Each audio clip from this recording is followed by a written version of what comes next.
Bismillahirrahmanirrahim. Qala al-musannifu rahimahullah wa nafa'ana bihi wa bi ulumihi fid dharain. Amin. Al-mabhatsur rabi', pembahasan yang keempat dari kitab Mabadi Awaliyah, yaitu yang berkaitan tentang fil khas wa takhsis. Jadi ada dua pembahasan, yaitu tentang khas dan takhsis. Apa perbedaannya? Kalau khas itu artinya adalah kekhususan, sesuatu yang dikhususkan, ya. Sedangkan takhsis itu artinya adalah pengkhususan. Jadi khas itu bisa dikategorikan lebih khusus, sedangkan takhsis itu lebih umum. Jadi kedua-duanya ya mempunyai makna yang sama, yaitu khusus. Tapi kalau khas itu tentang kekhususan, ya, sedangkan takhsis itu adalah suatu pengkhususan.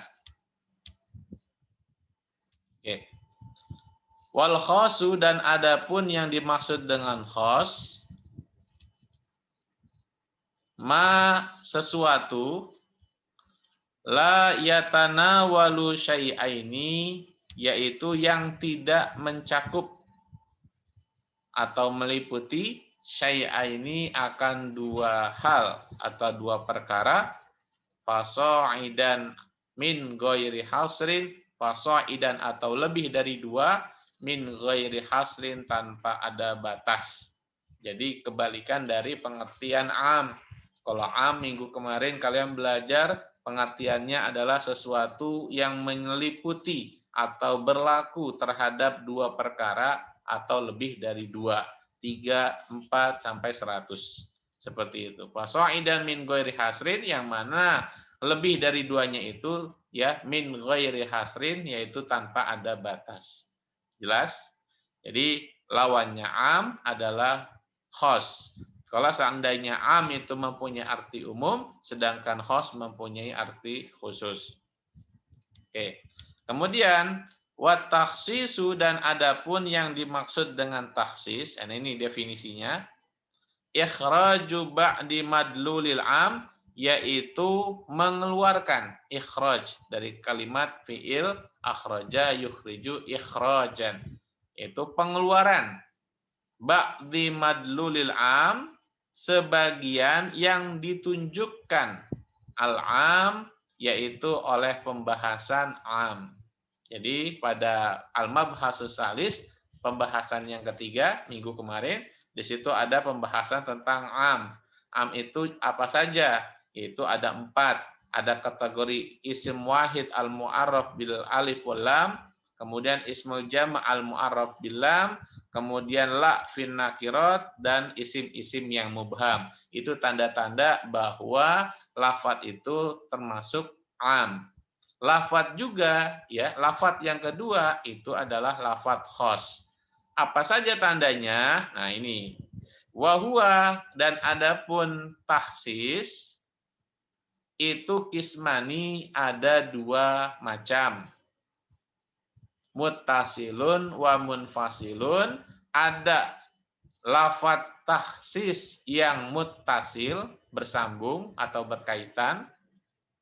Jadi dalam satu ayat, ya, di situ disebutkan ada lafadz amnya, ada lafadz khosnya dalam satu ayat, ya. Nah, beda dengan munfasil. Ini yang membedakan dengan munfasil. Wa munfasilun, dan juga ada lafadz takhsis yang terpisah. Maksudnya terpisah itu apa? Jadi satu ayat menjelaskan tentang tentang suatu hukum, kemudian ada juga ya dalil lain, baik berupa Al-Qur'an ataupun hadis ataupun qiyas, yang menunjukkan tentang ya lafadz itu juga adalah khas. Seperti itu. Nanti kita akan pelajari insyaallah malam hari ini. Fal muttasilu, maka adapun yang dimaksud dengan takhsis atau tanda-tandanya lafadz itu adalah khusus, muttasilun, yaitu bersambung atau berkaitan dalam satu ayat atau dalam satu hadis. Anwaun, ada 4. Jadi kalau nanti di ujian ditanyakan, ya, berapakah tanda-tanda lafadz am? Lafadz am ada 4. Ya. Nah, kemudian kalau khos juga ada 4. Ya. Minha yang pertama, lafaz taksis itu al-istisna berupa pengecualian. Al-istisna berupa pengecualian. Qala Allah Ta'ala, Allah Subhanahu wa taala telah berfirman, wal asri, demi masa. Wal asri, demi masa. Innal insana, sesungguhnya manusia itu di sini lafadznya umum, ya, lafadznya am, menyeluruh, baik manusianya itu beragama muslim atau beragama kafir. La fi khusrin, ya, benar-benar mereka itu berada pada kerugian. Ya, mereka itu semuanya merugi. Illalladzina amanu minkum. Nah, illalladzina amanu minkum, kecuali orang-orang yang beriman wa amilus solihat, dan orang-orang yang beramal soleh. Maka orang yang beriman dan beramal soleh, ya, itu semuanya termasuk, ya, keluar dari lafadz am di sini. Ya, manusia di sini lafadznya am, kecuali orang-orang yang beriman dan beramal soleh. Maka mereka itu, ya, termasuk orang-orang yang beruntung. Tuh. Nah, kemudian yang perlu kita perhatikan lafadz taksisnya di mana, Ustadz? Yaitu ada setelah lafadz illa. Ya, illa di sini dalam nahwu shorof, ya, dinamakan sebagai harful istisna. Saya ulangi, illa itu dinamakan sebagai harful istisna. Apa itu harful istisna? Yaitu huruf yang tugasnya itu untuk mengecualikan sesuatu. Ya, contohnya, saya kasih contoh nih ya. Contohnya dakhala at-tullabu illa Muhammadun. Ya. Dakhala at-tullabu safusani illa Muhammad. Ya, seluruh pelajar, ya, kelas 11 MAK telah masuk kelas, telah masuk Zoom. Illa Muhammad, kecuali si Muhammad. Jadi illa di sini mempunyai arti pengecualian. Nah, di sini berarti setelah kalau seandainya kalian menemukan dalam suatu Al-Qur'an, dalam suatu ayat, dalam suatu hadis, di situ terdapat huruf illa, berarti setelah illa itu lafadznya adalah taksis. Taksisnya apa, Ustaz? Taksisnya muttasil, bersambung. Paham? Ya, karena jatuhnya itu dalam suatu ayat atau suatu hadis. Oke. Jelas? Sekarang kita masuk ke tanda lafadz itu taksis. Minha yang kedua at-taqyidu bis-sifat, yaitu pembatasan bis-sifati dengan sifat. Contohnya apa? Yaitu qala Allah Ta'ala, firman Allah yang berbunyi fi kafaratil qatl, yaitu pada, ya, denda kafarat al-qatl, ya, suatu pembunuhan. Kafaratil qatl, yaitu dendanya, ya, kafarat atau qatl, pembunuhan. Misalnya ada suatu pembunuhan, nah di situ ada bayar kafarat. Nah, kafaratnya itu apa? Fatahriru raqabatin mu'minatin, maka hendaknya dia itu, ya, memerdekakan raqabatin mu'minatin, yaitu seorang budak mukminatin yang beragama, ya, atau beriman kepada Allah Subhanahu wa taala.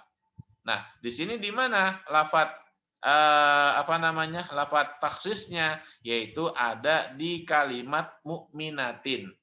Nah, di sini raqabah adalah seorang budak perempuan. Nah, mukminatin adalah sifatnya. Ya, maka mukminatin di sini kedudukannya adalah khos. Enggak semua budak dibebaskan. Jadi ada budak yang tertentu, syaratnya budak yang dimerdekakan itu harus beragama Islam dan juga dia harus beriman. Jadi suatu hukumnya itu ditaksis atau dikhususkan terhadap budak perempuan ini. Ya, harus beragama atau beriman kepada Allah Subhanahu wa taala. Berarti kalau seandainya dia ingin memerdekakan budak selain orang Islam, selain beragama Islam, selain dia itu bukan kategori seorang mukmin, boleh nggak? Nggak boleh. Ya, karena dalil di sini, ya mentakhsiskan yaitu sifat budak perempuan itu. Paham? Jelas ya? Oke, sekarang udah nggak ada lagi budak-budak ya. Budak-budak sudah dihapus. Oke. Minha yang ketiga, tanda lafat itu taksis adalah at-takhsisu bil ghoyah, yaitu pengecualian terhadap bil ghoyah batasan. Kalau Allah Ta'ala contohnya ada dalam firman Allah yang berbunyi wala taqrabuhunna hatta yatahurna. Nah, ini cocok dengan pembahasan tilawah kita kemarin ya. Bahwa tilawah kemarin itu kita membahas tentang apa? Ya tentang seorang suami boleh menggauli istrinya ketika malam bulan puasa ya, pada malam harinya silakan dideketin istrinya ya, kecuali dia dalam keadaan beriktikaf maka nggak boleh. Nah, kemudian untuk ayat ini ya sedikit mirip atau sedikit berkaitan dengan ayat berhubungan dengan suami istri. Nah, tapi di sini permasalahannya wanitanya itu bukan dalam keadaan di bulan puasa, tapi di sini dalam keadaan haid. Jadi perempuannya itu lagi haid, istrinya lagi haid, maka di sini Allah bilang la taqrabuhunna. Kita nggak boleh mendekati dia. Dekat aja nggak boleh, ya. Tapi bukan berarti seorang suami ya menjauhi istrinya ketika istrinya sedang haid, akhirnya dijauh, akhirnya pisah. Misalnya rumahnya di sebelah ada 2 rumah misalnya, dia akhirnya di rumah sebelahnya, nggak boleh. Justru ketika perempuan itu sedang berhalangan, perempuan itu sedang haid, nah bagi seorang suami itu harus membantu istrinya, ya nyuci pakaian, bersih-bersih rumah, jagain anak, seperti itu, ya untuk meringankan beban sang istri. Karena yang perlu kalian tahu bagi kalian ya calon-calon suami yang soleh, ya suami yang baik, ya bahwa seorang perempuan ketika dia haid itu bawaannya ya tekanan darahnya ataupun keadaannya lagi kurang stabil. Maka banyak dulu waktu di pesantren ya, waktu pesantren Ustadz banyak perempuan santri putri itu banyak yang kesurupan. Kenapa kesurupan? Karena dia dalam keadaan tidak suci, dalam keadaan haid. Maka jiwanya kosong, jarang enggak baca Quran, megang Quran juga enggak, zikir juga kosong. Akhirnya ketika itu ya setan pun mudah untuk masuk. Maka oleh karenanya bagi perempuan-perempuan yang haid ya sering-sering berzikir, sering-sering sholawat agar dirinya ya bisa terhindar dari berbagai macam bahaya. Seperti itu. Nah, jadi di sini hukumnya boleh nggak Ustaz? Nggak boleh. Ya, ketika istri sedang haid, maka haram bagi suaminya untuk bergaul. Itu, untuk bergaul, itu. Paham? Nah, hatta yatahurna, ternyata batasan di sini Allah batasi sampai ya yatahurna istri kalian itu sudah suci. Ya, ya, tandanya apa? Sudah selesai haidnya, darahnya udah nggak keluar. Itu udah nggak keluar lagi. Jaraknya kapan Ustaz? Seminggu. Paling sedikit kapan Ustaz? Sehari semalam. Itu aqallul haid, sehari semalam. Ya, tapi kebanyakan seringnya itu seminggu, 7 hari. Ya, 7 hari kamu puasa tuh. Ya, seperti itu. 7 hari kamu bantuin istri kamu. Seperti itu. Ya, bantuin istri yang nggak cuma pas haid aja, ya pas istri lagi sakit, ya lagi halangan, itu juga harus dibantu. Nah, hatta yatahurna berarti di sini kalimat yang mana Ustaz yang tahsis, yaitu kalimat yatahurna. Jadi di sini kalimatnya bukan berupa isim tapi berupa fiil. Fiil yang pertama itu fiil mudhari, yaitu dari akroba ya, takoroba ya takorobu, yang artinya adalah kita tidak boleh mendekati. Ternyata mendekati itu sampai istri kita itu yaitu sudah dalam keadaan suci, maka bagi seorang suami boleh menggauli istrinya. Seperti itu. Nah, kemudian yang terakhir, tanda lafat itu taksis, yaitu macamnya yang terakhir adalah at-takhsisu bil badal, yaitu pengecualian dengan sesuatu yang diganti. Badal. Kita pernah tahu ya ada namanya badal haji. Badal haji itu gimana Ustadz? Jadi kalau seandainya nanti ya misalnya kakek kamu sudah meninggal, nenek kamu sudah meninggal, ternyata dia memberikan warisan ke kamu, tapi ketika masa hidupnya kakek atau nenek kamu nggak sempat haji, nggak sempat umroh, ternyata kamu tahun ini berangkat haji, ternyata tahun depan kalian juga dapat rezeki bisa pergi haji. Maka karena kalian adalah cucu yang berbakti terhadap kedua orang tua, terhadap kakek nenek kalian, maka kalian ingin membadalkan haji mereka. Hukum itu adalah hukumnya ya sah ya. Karena yang pertama syaratnya apa? Ya, kalian harus haji terlebih dahulu. Kalian harus umroh dulu. Ya, setelah itu kalian boleh membadalkan haji kakek nenek kalian atau kedua orang tua kalian. Jadi pahalanya nanti ya nanti bisa sampai ke ya, almarhum atau almarhumah. Oke, sekarang kita masuk ke pembahasan takhsis yang munfasil. Ini lumayan banyak. Silakan di sini Ustadz minta kalian fokus.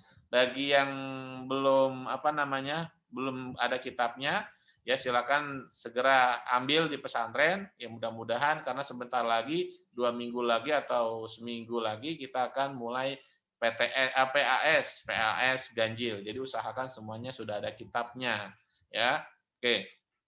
Bagi yang mau ngambil, insya Allah besok Selasa ada di pesantren. Ya, asalkan kalian sudah melunasi pembayarannya. Oke. Bismillahirrahmanirrahim. Fal munfasilu adapun taksis yang munfasil. Itu anwaun ada 6 macam. Yang pertama taksisul kitab bil kitab. Pengkhususan ya, taksisul kitab bil kitab, pengkhususan ayat Al-Qur'an bil kitab dengan ayat Al-Qur'an. Atau pengkhususan Al-Qur'an dengan Al-Qur'an, itu ya istilahnya. Nah, taksis. Qala ta'ala, nah kalau seandainya kamu pernah belajar ilmu tafsir, nah ini biasanya ada namanya nasakh ya, naskhul kitab bil kitab, naskhul kitab bis sunnah. Itu beda nggak usah beda. Kalau nasakh itu artinya diganti, tapi kalau taksis itu menghususkan ya. Nah, di sini contohnya apa Ustaz? Qala Allah Ta'ala, yaitu Allah berfirman dalam Al-Qur'an yang berbunyi wala tankihul musyrikat. Wala tankihu, dan janganlah kalian semua ya, menikah kawin al musyrikat terhadap perempuan-perempuan yang musyrik, yang tidak beragama atau non muslim. Nah, ini dalilnya kita nggak boleh nikah sama non muslim. Ya agama Kristen, Buddha, Konghucu, ya Katolik, ya ini dalilnya. Ya, kita nggak boleh. Ternyata khusiso itu dikhususkan biqaulihi ta'ala dengan firman Allah. Ternyata al-musyrikat di sini lafadznya itu am, ya seluruh kaum musyrik, kaum kafir, seperti itu. Ternyata dikhususkan biqaulihi ta'ala dengan firman Allah yang berbunyi wal muhsanatu minal ladzina utul kitaba min qablikum. Wal muhsanat yaitu ada di surat Al-Maidah, sebelumnya itu ada berbunyi ayatnya al yauma uhilla lakum, pada hari ini ya aku halalkan kata Allah ya bagi kalian itu al muhsanatu minal ladzina utul kitab, menikahlah kalian dengan wanita yang menjaga kehormatannya, al muhsanat dari kata-kata hisnun yang artinya benteng, maksudnya membentengi, menjaga kehormatannya, minal ladzina utul kitab, yaitu orang-orang yang perempuannya itu berasal dari ahli kitab, masih dalam kategori beragama Yahudi Nasrani, ya Nasrani di sini ya.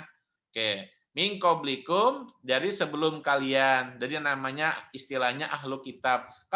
Siapa itu Ustaz? Itu adanya pada zaman Rasulullah terakhir kali. Nah sekarang sudah bisa dibilang kategorinya sudah nggak ada ahli kitab itu.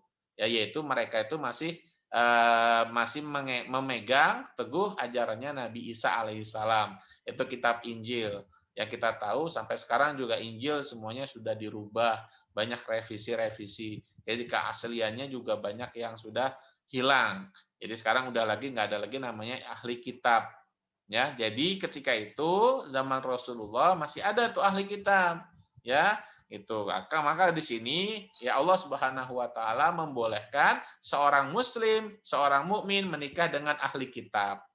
Jadi al-musyrikat di sini di ayat yang pertama itu lafadznya am, ternyata dikhususkan dengan ayat setelahnya yaitu pada surat Al-Maidah yaitu kalimat allazina utul kitab. Nah, allazina utul kitab kan termasuk musyrik, tapi dikhususkan. Jadi lebih khusus boleh menikah dengan ya perempuan-perempuan yang berasal dari ahli kitab. Oke, yang kedua, macam yang kedua taksis munfasil adalah taksisul kitab bis sunnah. Penghususan Al-Quran bis sunnati dengan hadis. Contohnya ada dalam firman Allah yang berbunyi yusikumullahu fi auladikum lidzakari mithlu hadzal unsayain, ayat tentang waris. Nah, ini perlu nih ya, kalian fokus perhatikan. Saya akan menjelaskan di sini. Allah berfirman yusikumullah, Allah berwasiat ya, memerintahkan, menganjurkan kepada kita semua fi auladikum, terhadap harta warisan anak cucu kalian itu lizzakari, bagi yang anaknya itu laki-laki, mislu hadzil unsayain, mendapat bagian ya seperti bagian dua anak perempuan. Ya, ternyata ada seorang yang meninggal itu, almarhumnya bapaknya punya 3 anak. Yang satu anak pertamanya laki-laki, kemudian ternyata di situ dia punya anak perempuan juga 2, maka ketika itu anak laki-lakinya mendapat ya bagian seperti ya 2 anak perempuannya itu. Ya, seperti itu. Jadi bagian kalau seandainya hartanya 100%, maka bagi laki-laki, anak laki-laki itu 50%, sedangkan anak perempuannya cuma dapat kebagian 25%, 25%. Paham tuh? Misalnya 100 juta, berarti 50 juta itu untuk anak laki-laki, nah untuk anak perempuan 25 juta, 25 juta. Jelas ya? Itu. Jadi anak laki-laki mendapatkan bagiannya itu lebih besar dibandingkan anak perempuan. Kenapa Ustadz? Kok nggak adil dong berarti Islam? Ya kita lihat dulu ya, yang mana laki-laki itu ya adalah salah satu ya calon dari pemimpin rumah tangga ya, yang mana di situ laki-laki ya butuh untuk menafkahi anaknya, menafkahi istrinya, seperti itu. Jadi bagiannya lebih besar dibandingkan perempuan. Nah, tapi di sini Allah perlihatkan, coba kamu lihat kalimat auladikum. Kan di situ kan umum anaknya. Sekarang permasalahannya kalau anaknya ternyata agamanya berbeda dengan ayahnya gimana? Ternyata ayahnya agamanya non muslim ya, kemudian ternyata atau anaknya ternyata ya keluar dari agama Islam ya, maka bagi seperti itu permasalahannya gimana? Asyamil lil wadil kafir, maka pada ayat yang di atas itu mencakup anaknya, mau anaknya itu beragama Islam atau tidak, khusus bihadis sahihain. Maka ayat di sini ditahsis dengan suatu hadis yang berbunyi la yarisul muslim. Hadis ini sahihain. Sahihain itu maksudnya adalah hadis sahih Bukhari dan Muslim, yaitu berbunyi la yarisul muslim al kafiro. Seorang muslim itu tidak dapat mewarisi hartanya ya jika ya yang wafat itu ayahnya adalah orang kafir. Walal kafirul muslimah, dan seorang yang kafir tidak bisa atau tidak mendapatkan harta waris bagi ayahnya atau keluarganya yang mana dia dalam keadaan muslim. Paham tuh? Jelas ya? Jadi kalimat kafir di sini akhirnya ditaksis hadisnya ini dari ayat yang di atas. Seperti itu. Jelas? Oke. Yang ketiga, takhsisus sunnah bil kitab, yaitu penghususan hadis bil kitabi dengan Al-Quran. Tadi kalau yang kedua itu takhsisul kitab bis sunnah. Kalau sekarang itu takhsis sunnah bil kitab, kebalikannya. Sekarang hadisnya dulu, kemudian ternyata Al-Qur'annya yang mengkhususkan. Contohnya apa? Yaitu takhsis hadis sahihain, yaitu penghususan hadis yang diriwayatkan oleh Imam Bukhari Muslim yang berbunyi la yaqbalullaha sholata ahadikum idza ahdasa hatta yatawaddoa. Nah, ini hadisnya yang artinya la yaqbalullah, Allah tidak akan menerima. Maksudnya Allah tidak akan menganggap atau mensahkan salat ahadikum, salatnya salah satu dari kalian, idza ahdasa, ketika ternyata ya dia itu sedang berhadas, ya, sedang berhadas. Kan salah satu syarat dari salat apa? Itu terhindar atau bersih dari hadas. Maka kalau berhadas itu akhirnya di salatnya itu tidak sah, layak bal, tidak menerima. Hatta yatawaddoa, sampai dia itu bersuci kemudian berwudu. Di qaulihi ta'ala, ternyata hadis ini ditaksis wa in kuntum maradha, yaitu pada surat An-Nisa, silakan dibuka ayat 43 yang berbunyi wa in kuntum maradha aw ala safarin aw jaa ahadum minkum minal ghaid aw lamastumun nisa. Kemudian ila qaulihi disambung falam tajidu ma'an fatayammamu. Oke. Artinya apa Ustaz? Artinya wa in kuntum mardo, kalau kalian dalam keadaan sakit. Nih, au ala safarin, atau kalian lagi bermusafir, lagi jalan-jalan misalnya. Ya, ziarah misalnya ziarah Wali Songo. Au jaa ahadum minkum minal ghaid, atau salah satu dari kalian ternyata ya sedang berhadas besar, ya, hadas besar misalnya BAB. Nah, di situ aula mastumun nisa, atau kalian nggak sengaja menyentuh ya kulit yang bukan mahramnya. Falam tajidumaan, ternyata kalian nggak nemuin air, ya. Fatayammamu, maka bertayamumlah kalian.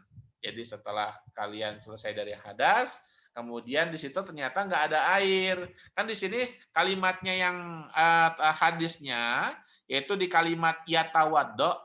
Jadi Allah kan di sini kan terang-terangan bersucinya dengan berwudu. Ternyata ditaksis, dikecualikan. Kalau nggak ada air, maka pakai debu atau bertayamum. Ditaksis dengan ayat setelahnya ini. Oke. Kemudian yang keempat, taksis sunnati bisunnah. Penghususan hadis dengan hadis. Ini lawan dari taksis yang pertama, taksis kitab bil kitab. Kalau ini taksis sunnah bisunnah. Contohnya apa? Yaitu katakhsis hadis sahihain, seperti ya hadis yang berbunyi fi ma saqatis sama'u al-usyr. Ini tentang bab muamalah, yaitu fima, pada setiap ya sawah atau kebun, sakotis sama, yang mana ya kebun atau sawahnya itu diairi dengan menggunakan air hujan, sakotis sama. Sako dari kata-kata sako, yaski itu artinya dikasih air atau diairi. Ya, biasanya kan kalau misalnya kamu punya kebun, ya punya tanaman lah istilahnya di rumah, misalnya kan gitu. Pasti kan kamu sirami tiap hari ya pakai air, ya kemudian kasih pupuk agar apa namanya tanaman yang ada di rumah kamu itu bisa tumbuh dengan bagus, dengan baik. Begitu juga dengan kebun. Misalnya di kampung kalian di Jawa misalnya ya punya kakek kalian itu punya sawah, ternyata sawahnya itu diairi apa namanya di kampung kalian biasanya sering hujan, sore pasti hujan, maka nggak usah pakai air sungai, ya akhirnya pakai air hujan. Dengan air hujan juga cukup untuk mengairi sawah kalian atau kebun kakek kalian. Nah maka zakatnya, ya zakatnya berapa? Ya dalam ilmu fikih zakatnya itu dalam Al-Quran di sini disebutkan al-usyr, yaitu 1/10, ya 1/10 atau 10%. Ya, al-usyr 10% dari hasil sawahnya. Misalnya kakek kalian di kampung itu nanam padi, terus datang hasil panen tuh. ya setahun sekali panen. Nah, ketika panen ya banyak keuntungan. Nah, keuntungannya nggak boleh dimakan semua, harus bayar zakat. Nah, bayar zakatnya berapa? Al-unsyur yaitu 1/10 atau 10% dari penghasilan. Itu jelas ya? Bihadisihima yaitu ditaksis nih hadis ini dengan hadis ya yang lain yang berbunyi laisa fi maduna khamsati ausukin shadaqah. Ternyata laisa fima kalau seandainya sawahnya itu ya duna khamsati ausuk kurang dari 5 wasak ya kurang dari 5 wasak ternyata padi atau tanaman hasil kebun kakek kalian ditimbang kemudian ternyata kurang dari 5 wasak ya istilahnya kurang dari hasil dari panennya misalnya kurang dari 1/10 ya sodakotun laisa sodakoh maka tidak wajib zakat seperti itu paham tuh. Nah, itu contoh dari seperti zakat ya, zakat tentang pertanian. Oke, yang kelima takhsisul kitab bil qiyas. Nah, ini ada namanya qiyas. Nanti kalian ketemu usul fikih pembahasan tentang qiyas. Qiyas itu apa? Yaitu ya menyamakan suatu hukum dengan hukum yang lain karena ada kemiripan dalam ilatnya. Contohnya seperti ya kaqiyasil khamri ala nabiz ya anggur dengan homer ya anggur dengan homer.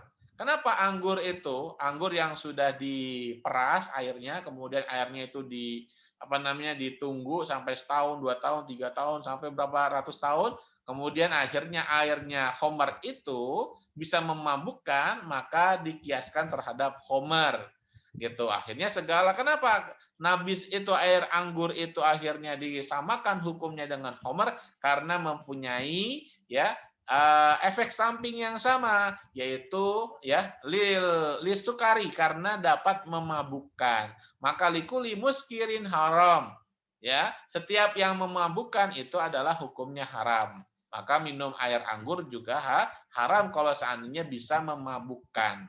Nah, itu jelas ya gitu narkoba ya narkoba zaman Rasulullah ada nggak? Nggak ada ya tapi narkoba bisa ya memabukkan bikin orang itu kehilangan akal kehilangan sadar ya bisa-bisa orang itu bisa dicelakai ya tanpa dia sadar maka ketika itu narkoba dikiaskan hukumnya sama dengan khamar hukumnya sama dengan orang yang mabuk-mabukan itu jelas itu namanya kias. Oke nah sekarang kita akan mempelajari ada pengkhususan Alkitab yaitu Al-Qur'an bil qiyas dengan qiyas. Kakaulihi ta'ala seperti contohnya firman Allah yang berbunyi azaniyatu wazani fajlidu kulla wahidin minhuma mi'ata jaldah. Bentar. Akan. Oke, ini yang kedua. Oke. Oke, ini yang kedua. Oke. Nah, yang kedua di sini ternyata azaniyatu bagi perempuan yang berzina ya, wazani dan laki-laki yang berzina fajlidu kulla wahidin minhuma mi'ata jaldah maka hukumannya laki-laki yang berzina, perempuan yang berzina, hukumnya apa? Yaitu dijilid atau ya dicambuk, didera ya, kulla wahidin minhuma baik laki-lakinya maupun perempuannya sebanyak berapa? Mi'ata jaldah 100 kali cambukan. Ya, kalau kalian waktu di pelajaran Al-Qur'an hadis, besok kita akan membahas tentang hukuman atau siksaan bagi laki-laki yang berzina dan perempuan yang berzina. Insya Allah besok jangan sampai kalian nggak ada yang ikut, jadi ikut semua di Zoom kalau pelajaran Quran hadis di jam ketiga kalau nggak salah. Setelah sholat duha kita akan mengkaji via Zoom, ya seperti itu. Nah itu hukumannya adalah 100 kali dera atau cambukan. Fa innahu khusus, ternyata ayat Al-Qur'an ini dikhususkan lagi. Sekarang Ustaz, permasalahannya ternyata ada budak. Ya, yang namanya budak itu adalah orang yang lemah. Budak perempuan, ternyata budak perempuannya itu berzina. Hukumnya mah apakah hukumannya sama? Ya, 100 kali cambukan juga. Nah, ternyata di sini beda. Fa innahu khusus. Ternyata ayat Al-Qur'an di sini itu dikhususkan minha al-amah, terhadap atau untuk budak perempuan. Fa'alaiha, maka bagi budak perempuan kalau seandainya dia berzina, hukumannya nisfu. Apa nisfu? Setengah, ya. Nisfu zalika, setengah dari 100 berapa? 50. Berarti 50 kali cambuk. Ya, bagi seorang budak. Tapi sekarang budak udah nggak ada. Ya, biqaulihi ta'ala, dengan firman Allah, fa in ataina bi fahishatin fa alaihinna nisfu ma 'alal muhsanati minal azab. Nah, di sini dijelaskan dari ayat yang berbunyi fa in ataina bi fahisyah, kalau seandainya budak perempuan itu berbuat kemungkaran yaitu berzina, fa alaihinna nisfu, maka bagi budak perempuan itu adalah hukumannya setengah dari ma'alal muhsanat, ma'alal muhsanat, dari perempuan yang selain budak, ya. Itu nauzubillah, mudah-mudahan kita semua terhindar dari perbuatan zina, amin ya rabbal alamin. Wal abdu, nah sekarang yang jadi pokok permasalahannya adalah kiasnya di mana Ustadz nih kiasnya. Wal abdu, sekarang ternyata yang berzina itu ya bukan cuma budak perempuan. Kalau budak perempuannya itu setengah, nah sekarang kalau budak laki-lakinya berapa? Apakah 100? Apakah setengah? Dikiaskan. Nah, kias itu ya di sini wal abdu, dan sedangkan hamba atau budak laki-laki, fal kiasu alal amah, hukumnya dikiaskan dengan amah. Karena kategorinya seorang abd itu adalah ya dia itu adalah seorang budak, sama-sama budak, cuma beda aja jenis kelaminnya, ya. Alal amah finis fi aidon, maka bagi budak laki-laki hukumannya 50 kali cambuk karena dikiaskan dengan budak perempuan. Tuh. Jadi sekarang nih baru tahu nih kita nih hukumnya nih, ya. Ya, setelah mengkaji kajian usul fikih. Maka penting buat kalian semua, buat kita semua, untuk nanti bekal di masyarakat nanti. Kalau ada yang nanya sama orang masyarakat, kalian bisa jawab, ya, karena kalian sudah belajar di pesantren. Minimal kalian sudah tahu, hingga nanti kalian ketika kuliah, ya, kalau seandainya mengambil jurusan hukum Islam ataupun di dirasat Islamiyah, kalian udah belajar usul fikih. Sampai mana? Pembahasan khos sama am. Apa itu khos? Itu sesuatu yang dikhususkan. Dari Al-Quran yang awalnya umum, akhirnya dikhususkan dengan dalil yang lain. Baik hadis maupun Quran itu sendiri ataupun kias. Ya, oke. Wa takhsisus sunnah bil qiyas, yang terakhir yaitu penghususan hadis, suatu hadis bil qiyas, dengan qiyas. Tadi kan Quran, sekarang hadis. Kaqaulihi sallallahu alaihi wasallam, contohnya seperti hadis Nabi yang berbunyi layul wajidi yuhilu irduhu wa ukubatuhu. Layul wajidi yuhilu irduhu wa ukubatuhu. Ini enggak ada harokatnya ya. Oke. Silakan diharokati dulu. Layul wajidi yuhillu irduhu wa ukubatuhu. Rawahu Ahmadu wa Ibnu Majah. Hadis ini diriwayatkan oleh ya Imam Ahmad dan Ibnu Majah. Wa hadza fi ghairil walidi ma'a waladihi. Wa hadza fi ghairil walidi ma'a waladihi. Amma huwa fa innahu la yahillu irduhu wa uqubatuhu. Fa innahu la yahillu irduhu wa uqubatuhu kiasan ala adami qauli uffin. Kiasan ala adami qauli uffin. Atsabitu bi qaulihi ta'ala fala taqul lahuma uffin. Oke, artinya yang terakhir yaitu pengkhususan hadis dengan kias. Contohnya seperti hadis Nabi yang berbunyi layul wajid. Adapun orang yang berpaling dari bayar hutang. Ada orang, dia ngutang. Terus setiap kali tagih, bilangnya nggak ada duit, nggak ada duit, nggak ada duit. Padahal ada duit, dia bisa makan tiap hari, dia bisa beli ini, beli itu. Ya padahal utangnya kagak bayar-bayar. Nah ini namanya layul wajid.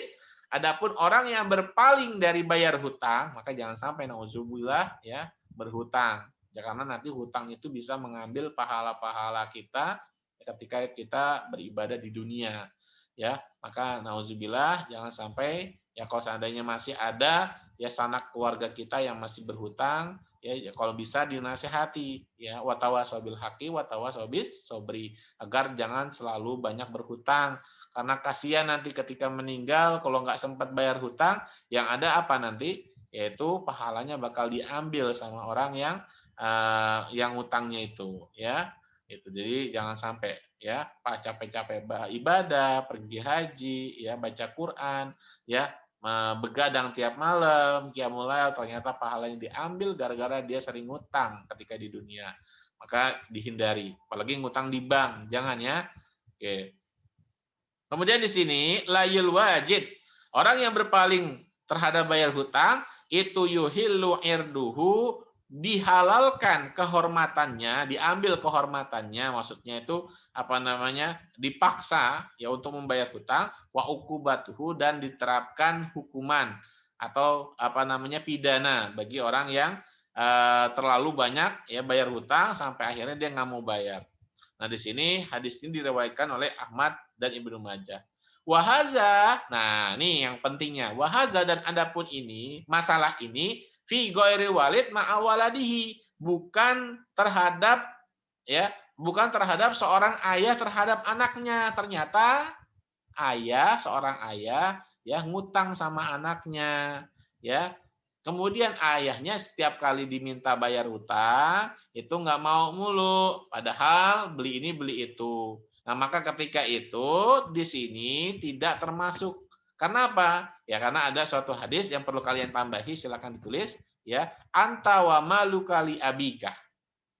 Kamu dan diri kamu adalah milik ayah kamu. Gitu. Jadi harta kalian kalau seandainya ada ayah kalian ambil uang jajan kalian di kamar kalian itu hukumnya halal. Boleh. Kenapa? Karena ya dia adalah seorang ayah, seorang yang menanggung jawab terhadap diri kalian.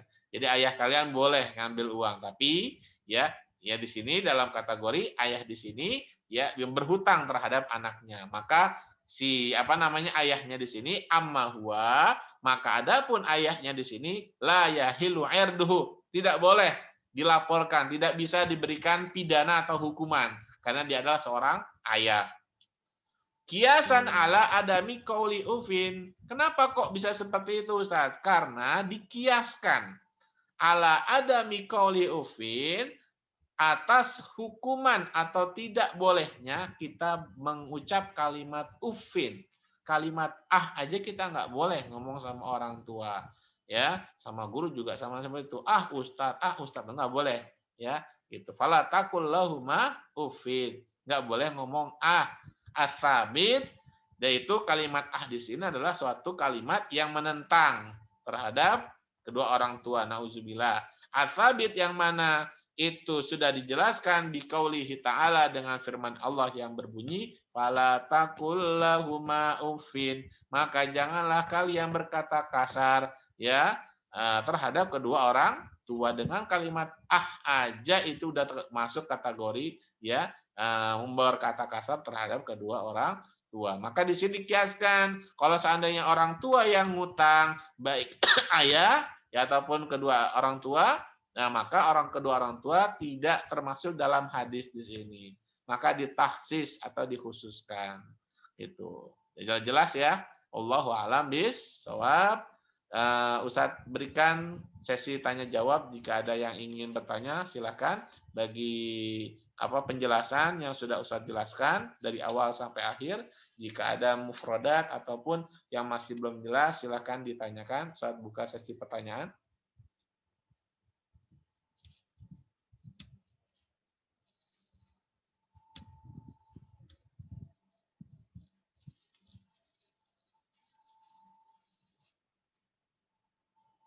Ya, silakan.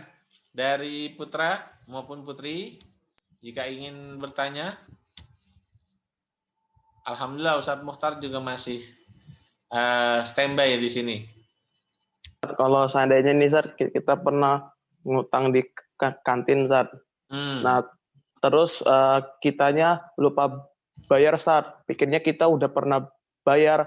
Nah, yang jual kantin itu kan pasti kan nungguin kita buat ngebayar.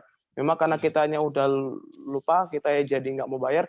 Nah, karena terus tukang kantin tuh nunggu lama banget, kitanya nggak bayar-bayar, ya udah tukang kantinnya ngeikhlaskan saja gitu San. Nah, pahala kitanya itu masih hilang atau udah enggak gitu San. Oh iya, oke. Gimana San? Pertanyaannya bagus nih, ya. Jadi ya kalau seandainya utang sama kantin ternyata kantinnya ikhlas. Nah, sekarang pertanyaannya, kamu tahu kantinnya ikhlas itu dari mana? Apa dia ngomong langsung atau kamu hanya menerka-nerka saja?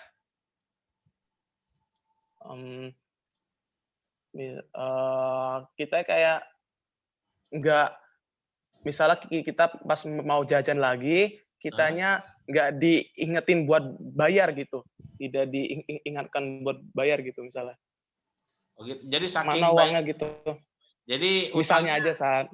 nah, ya misalnya. Jadi utangnya itu saking banyaknya kagak diminta lagi gitu. Ya nggak banyak juga sih, misalnya ngutang sekali, misalnya ngutang minuman gitu misalnya. Ya. Nah, tapi di sini ya yang jadi kategorinya yang harus lebih dikuatkan lagi ya.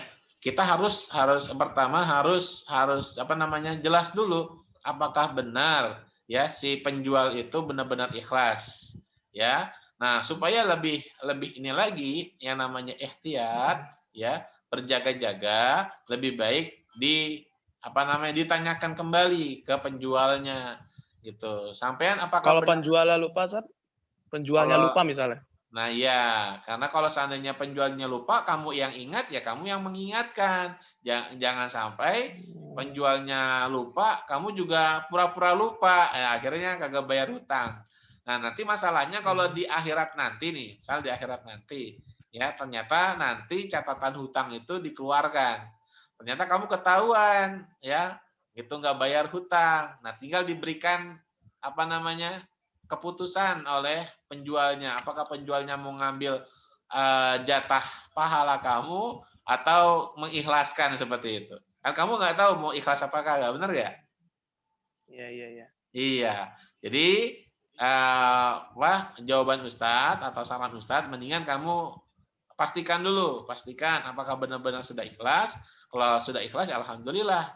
Tapi kalau seandainya bisa dibayar, ya dibayar.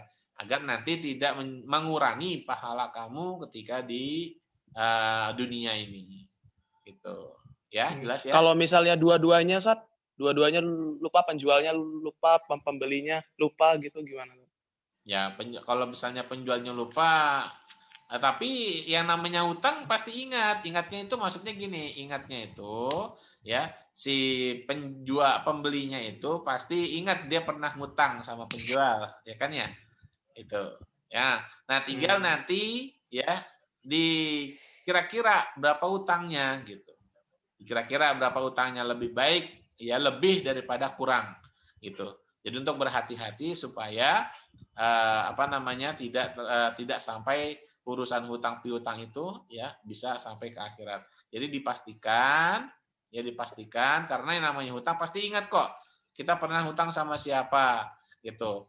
Berapanya kita mungkin lupa, tapi kalau ngutang sama siapa pasti kita ingat gitu. Ya tinggal diingat-ingat aja ya seperti itu. Tapi kalau benar-benar lupa ya sudah, karena di situ dalam kategori al-insan mahalul khata' wan nisyan. Manusia itu ya masuk kategori dia itu tempatnya lupa dan juga ya kesalahan seperti itu. Ya. Oke, Sat. Terima kasih, Sat. Ya. Ini pertanyaannya mungkin hutangnya sekitar 5.000, 10.000 gitu ya. Nah, kalau 10.000, 5.000 Nah, ya. iya itu, Sat. Kalau hutangnya sampai juta-jutaan nggak mungkin lupa ya. Gitu. Yang namanya hutang udah 100.000, 300.000 itu lumayan besar. Ya, kalau 1.000, 2.000. Tapi jangan sampai banyak warung ya penjualnya ternyata setiap penjual setiap kantin semuanya utangnya 1.000, 2.000, 3.000. Nanti ujung-ujungnya pahala juga diambil gitu. Ya, oke. Silakan, terima kasih pertanyaannya. Ada lagi yang mau tanyakan? Santri Putra, Putri? Yang lainnya, silakan. Ya, siapa ini? Randy, Tat. Oh, Randy. Ya, silakan Randy. Emang ngutang di bank nggak boleh, Tat? Ngutang di bank. Nah, oke, saya jelasin ya. Nah, sekarang dulu waktu di kelas ya, dulu saya pernah jelasin ya, bank itu dibagi dua. Ada bank yang namanya bank konvensional, ada juga bank syariah. Jadi nggak semua bank itu kamu nggak boleh nabung, ya. Nah, yang maksudnya bedanya di mana, Ustadz? Ya, kalau bank yang konvensional di situ ya berbeda dengan bank syariah.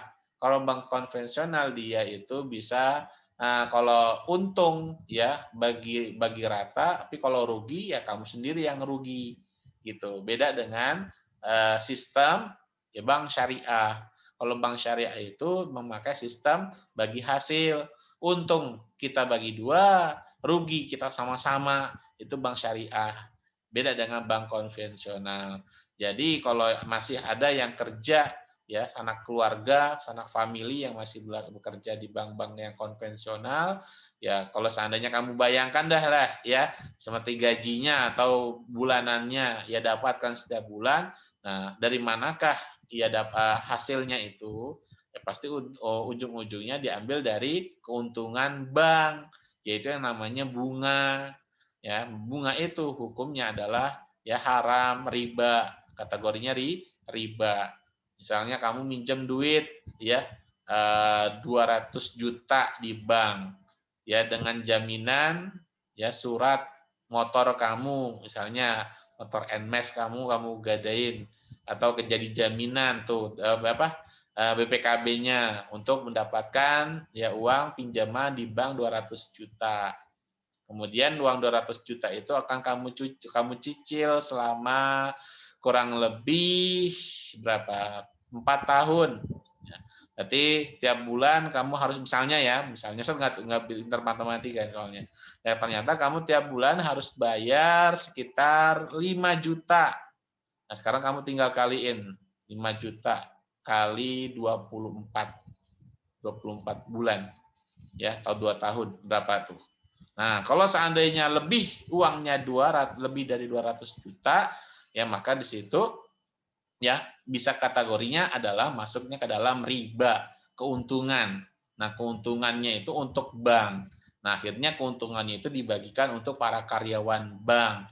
Otomatis karyawan bank ya harus jelas istilahnya itu jangan sampai makan dari hasil riba gitu. Orang capek-capek datang ya ke bank untuk minta pinjaman, ternyata malah justru di situ ya mendapatkan bukannya mendapat pahala malah dapat dosa. Nauzubillah min dzalik. Tapi kalau bank syariah berbeda sistemnya dengan bank konvensional. Itu yang harus kalian ketahui. Gitu. Minjam di bank, silakan minjam uang ke bank, ngutang ke bank. Tapi ingat kalau bank itu ya harus ada jaminannya ya. Jaminannya itu apa? Ya bisa berupa surat tanah, bisa berupa surat kendaraan ya seperti itu. Tapi cari bank yang syariah yang istilahnya tidak ada unsur riba gitu. Jelas ya? Berarti kalau kita kerja di bank konvensional, duit yang kita terima haram dong, Ustaz?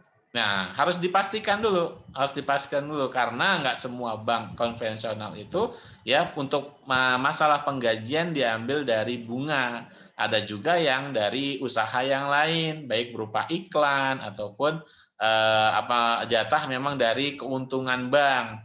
Ya, yang penting keuntungan banknya itu jangan diambil dari riba, ya karena ribanya di situ yang jadi masalah.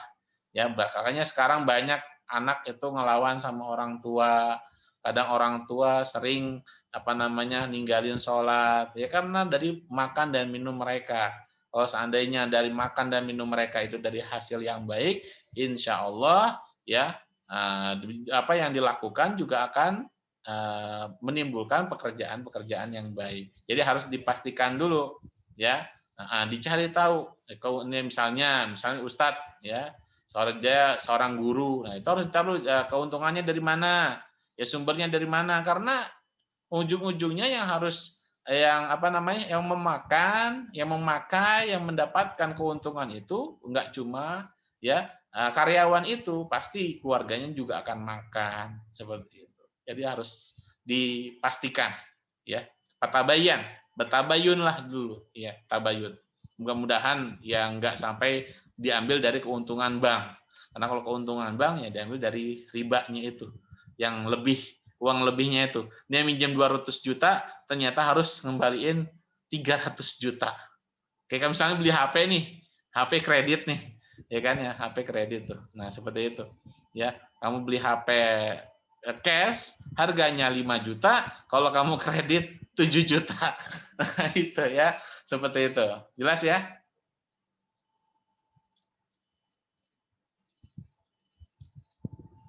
Jelas, Randy?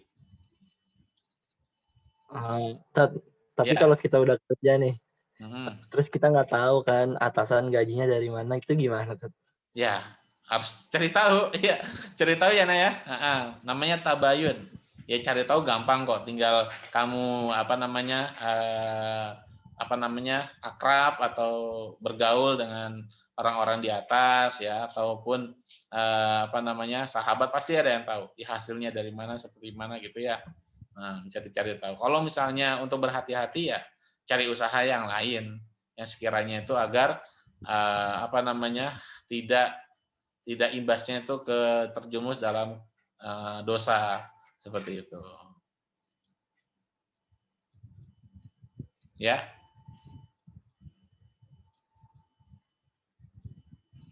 Yang lain mungkin ada pertanyaan, silakan.